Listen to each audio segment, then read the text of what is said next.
Et si nous ne mettons pas les moyens matériels, politiques, à transformer la vie et la santé de ces habitants, quels qu'ils soient dans le monde, nous allons avoir de plus en plus d'inégalités sociales qui vont être de plus en plus grandissantes.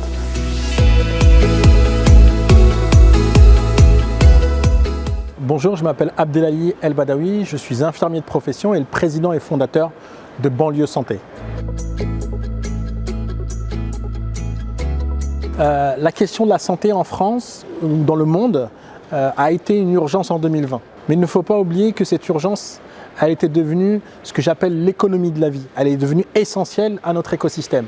Et si nous ne mettons pas les moyens matériels, politiques, à transformer la vie et la santé de ces habitants, quels qu'ils soient dans le monde, nous allons avoir de plus en plus d'inégalités sociales qui vont être de plus en plus grandissantes. Et donc il nous faut des responsabilités individuelles, surtout avant d'être collectives. Parce que c'est en ayant des solutions et des engagements individuels que nous allons avoir des engagements collectifs et nous allons vraiment résoudre ces inégalités sociales partout dans le monde. Aujourd'hui, c'est important d'avoir une organisation comme la nôtre parce qu'il faut aller chercher des publics en angle mort.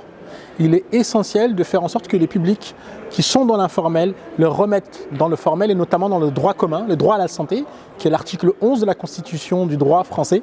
Et donc il est essentiel d'aller chercher ces publics-là et de les remettre dans le droit commun.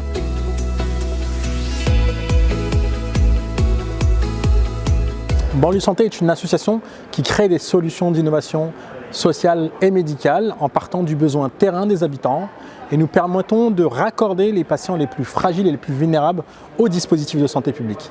C'est pour ça qu'on crée des lieux de vie comme le Café des Femmes, parce qu'elles sont en première ligne des inégalités sociales, mais elles sont celles qui peuvent résoudre les inégalités sociales de santé.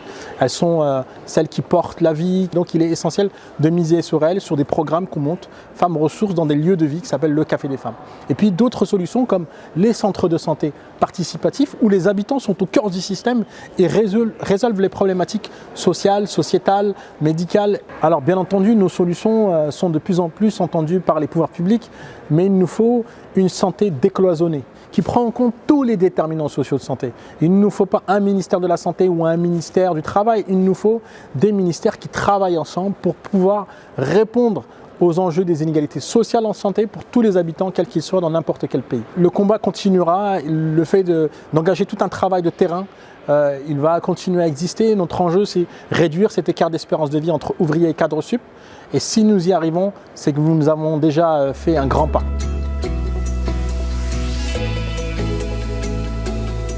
J'ai espoir qu'il y ait des solutions, mais j'ai surtout espoir que l'humain aujourd'hui peut changer la vie de son voisin, la vie de sa famille, la vie de son entreprise, mais aussi la vie d'un pays. Et donc, c'est à vous aujourd'hui de prendre en main et de décider de vous lever chaque matin pour résoudre ces inégalités sociales en prenant en compte qu'aujourd'hui, tout le monde peut devenir vulnérable. Et donc, il est essentiel d'y mettre du cœur, d'y mettre de l'amour et de faire en sorte d'aller chercher ces gens et de les remettre dans le droit commun.